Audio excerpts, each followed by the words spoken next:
What's the temperature on campus? What do BYU students think about the passing of President Nelson? Life is not meant to be easy. It's sad. And I promise that you will receive comfort and peace as you continue to hear him. So my favorite thing about him was his focus on the temple. With the amount of temples that he announced and his talks that he gave about the temple and about going to the temple, it's something that I just love so much. I find it very interesting. So many people said temples. He did so much for our church, and I'm just like, bro. Yeah. And I think that Nelson's main message to our generation is like, there's a lot of differences in the world. There's a lot of opinion, and the world is very loud. So it's like, the best thing that we could do is like, you know, just love each other despite our differences. This episode is brought to you by the Go and Do Travel Wave Makers 2025 LDS Podcaster Cruise. If you guys want to come hang out with me on a boat, as well as Greg Maxson, Jacob Hansen, Hayden and Jackson, Paul, David Boyce, Dave Butler, and Jasmine Rappley, you got to check out the links in the description. Make sure you use the coupon code WARDRadio10 to receive 10% off. Now back to the video. Welcome, ladies and gentlemen, back to Word Radio. I'm your host, Cardon Ellis, and today I am joined via Zoom by none other than Ella Katzenbach, who's contributor. What's up, guys? Yeah, contributor. What's up, guys? She's very enthusiastic, who is a contributor at none other than Word Radio News, and we're going to be going over an article and a video she just put out about BYU students reacting to President Nelson's passing. Unfortunately, the morning he passed, and it was announced within hours, you had the shooting in Michigan. So, unfortunately, a lot of the news of his passing has been greatly overshadowed by the events in Grand Blanc, Michigan. But that's why I got you here, Ella, because you went out and you did your due diligence and you talked to all of the students on campus about what they thought and I guess what their favorite memories of President Nelson were, and so on and so forth. And that, yeah, like similar questions. Yeah. Yeah. Okay. Awesome. Well, then, first off, just bird's eye view. How'd it go? What's the temperature on campus? What do BYU students think about the passing of President Nelson? It's sad. I mean, he kind of runs the school. Like, he overlooks everything. So we're obviously very sad about it. And our classes are canceled on Tuesday during the funeral. So everyone is encouraged to either go to Salt Lake or like watch it in the Marriott Center. So we have that on Tuesday. But it's like, I would say everybody's probably like thinking about it, but it's not so much as a heavy topic of conversation. I think more of the conversation is like, how's Oaks how is he gonna do his profit? So really, they're already speculating what Oaks' profit is gonna be like, huh? They usually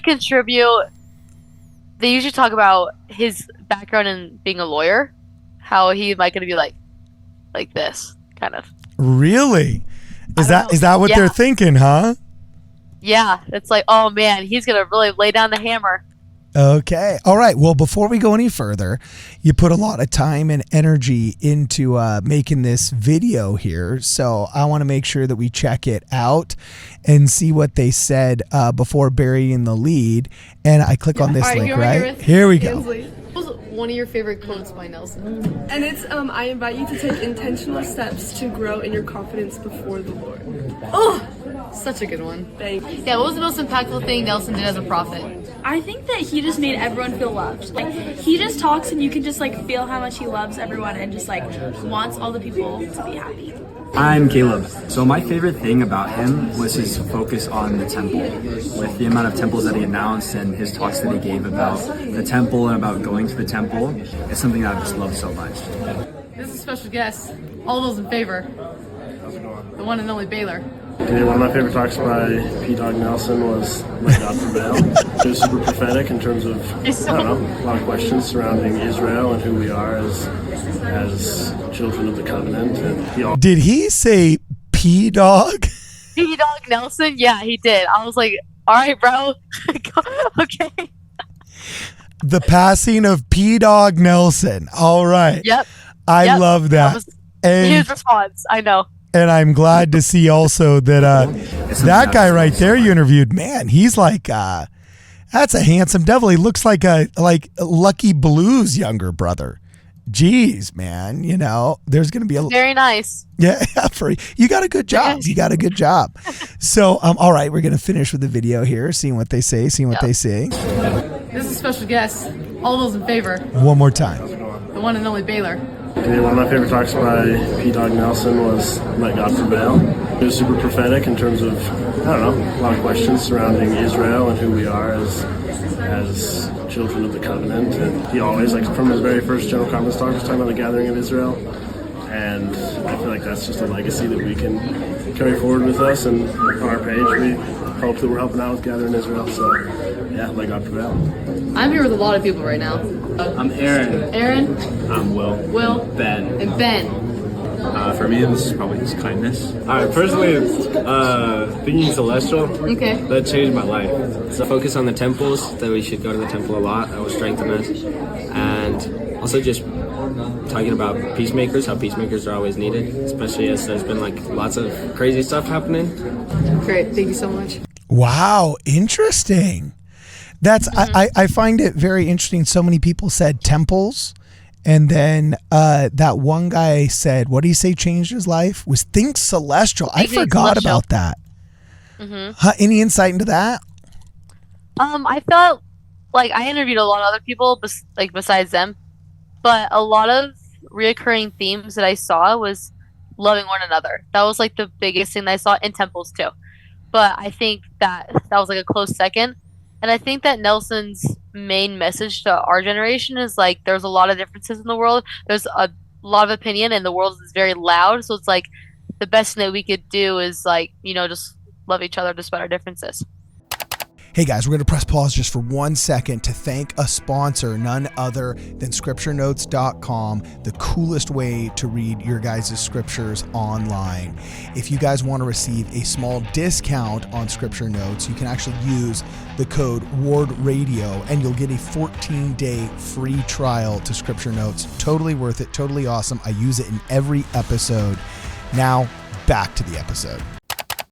Wow. Okay. So it's very interesting generationally to see why one group of people views a prophet positively versus another one. And it seems like you got a relatively mixed bag. But there was definitely three things that rose to the top. In your interviews that didn't appear on screen, was there anything else that stood out to you or really made you think, okay, he made an impact in X? Let me think. I think they basically talked about just like how we had to take time, you know, to go to the temple often, and how that's like super important, like remaining like spiritually strong. That's kind of like what they talked about. Like that, so. Also, was there a difference between pre and post missionaries? Kind of. I mean, they were just kind of like, I think, okay, so those last three guys, they were all RMs, and they just come back from their mission like 2 months prior, and I had to cut it down because like they just like kept just talking, and I was like, okay, but they basically just kind of had like a more like teaching way of like explaining of why he was a great prophet, whereas like the other, like the first girl, she was like, oh, he was great because he had this awesome quote, and then that was it. So like I feel like theirs was a lot more thought out and kind of that's funny. More, I don't want to say scripted, but they've talked about this multiple times. So do return missionary guys have like a goofy way of talking because they're so used to giving like religious sermons? And well, they were hyped when I was like, hey, you want to be in a video? They're like, what's about Nelson? They're like, yes, let's do it. They like stood up, like, yeah, they were totally down to do it. And they're just like ready to jump into it, go straight to missionary mode. Like, I think that was so funny. Okay. So yeah. Also, my last real question is, this is just a vibe I've gotten, and I don't want to sound insensitive. I know members of President Nelson's family, and I think they're beautiful and lovely people and so on and so forth.